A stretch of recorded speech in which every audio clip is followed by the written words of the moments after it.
Prem Mandir entrance దగ్గర ఉన్నా. అయితే ఇక్కడ ప్రేమ్ మందిర్ చూడండి ఎలా ఉందో, కొంచెం బయట నుంచి చూడండి. లోపలికి బ్యాగ్ అలౌ లేదు అనమాట. చూడండి ఎలా ఉంది, లోపలికి బ్యాగ్ అలౌ లేదు. లోపలికి వెళ్ళిన తర్వాత చూపిస్తుంది మీకు ఎలా ఉందో. చూడండి ఎలా ఉందో ప్రేమ్ మందిర్.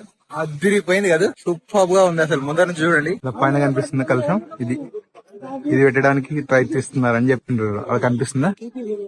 ఇది ఇక్కడ పెట్టింది. ఇక్కడ నుంచి చూడండి ఎలా ఉందో మొత్తం సీనరీ. మొత్తం కృష్ణుకి సంబంధించిన ప్రదేశాలు, కృష్ణుకి సంబంధించినవి అన్ని క్రియేట్ చేసినారు అనమాట. మొత్తం అంటే కృష్ణుడు చేసిన విచిత్రమైన పనులు. సీన్ చూడండి ఎంత బాగుంది, అదిరిపోయింది. కృష్ణుడు, గోపికలు వాళ్ళు ఎంత అందంగా ఉందో, ఎంత రియలిస్టిక్ గా ఉంది కదా. కృష్ణుడు గోవర్ధనగిరి పర్వతాన్ని ఎత్తున్న ప్రదేశం. నేను ఇప్పుడు చూడండి కృష్ణుడు గోవులను కాస్తున్నట్టు ఒక చిన్న సీనరీ క్రియేట్ చేసిన అనమాట. ఎంత బాగుంది చూడండి. గోవులు నిజంగా ఎంత రియలిస్టిక్ గా ఉన్నాయి.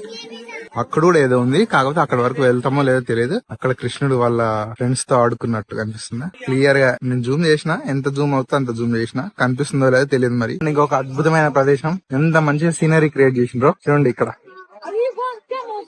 కృష్ణుడు మొత్తం ఎట్లా ఉంది, కృష్ణుడు కాలింది మీద ఆట ఆడుతున్నట్టు చూడండి ఎలా ఉంది. మందిలో చూపించడానికి ఏం లేదు. ఇగో ఇదొక మందిరము, లోపల మొత్తం పాలరాయితో చేసిండ్రు. కృష్ణుడు చేసిన అన్నిటి గురించి చెప్పినమాట. ఇక్కడ చూడండి గోవర్ధనగిరి పర్వతం ఎత్తిన కృష్ణుడు. ఇక్కడనేమో మొత్తం ప్రేమ మందిర్ గురించి మొత్తం అన్ని వివరంగా ఉన్నాయి. ఒక్కొక్కతోన కృష్ణుడు ఏమేమి చేసిండో అన్ని పనుల గురించి చిన్న చిన్న ఫ్రేమ్స్ రూపంలో బొమ్మలు వేసి పెట్టింది అనమాట. ప్రతిదీ మీకు ఫోటో రూపంలో క్లియర్ గా చూపిస్తాను. చూడండి వెనక ప్రేమ మందిర్ మాత్రం అద్భుతంగా ఉంది. లోపల మాత్రం ఆర్కిటెక్చర్ చేసిన వాళ్ళు చాలా అద్భుతంగా చేసిండ్రు. మీకు స్టార్టింగ్ లో చూపించిన కదా ఎంత బాగా క్రియేట్ చేసిండ్రు వాళ్ళు. చేసినప్పుడు ఫొటోస్ కూడా పెట్టిండ్రు కదా, ఆ ఫొటోస్ అన్ని మీకు చూపించిన కదా.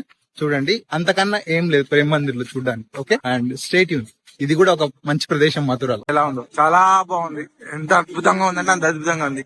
ఇది టాటా బిర్లా వాళ్ళు కట్టింది అనుకుంటా. బిర్లానో టాటా వాళ్ళు కట్టింది, నేను కన్ఫర్మ్ గా తెలుసుకొని చెప్తా. చూడండి ఎలా ఉందో. మీకు ఇంకొక ఇక్కడ నుంచి కూడా అదే విజువల్ చూడండి ఎలా కనిపిస్తుందో. మీకు విజువల్ బాగా కనిపిస్తుందని అనుకుంటున్నా. చూడండి ఇదంతా కృష్ణునికి సంబంధించిన అన్ని విషయాలను ఇక్కడ వీళ్ళు చిన్న చిన్న సీన్ గా క్రియేట్ చేసి చిన్న చిన్న బొమ్మలతో చూపించారు అనమాట.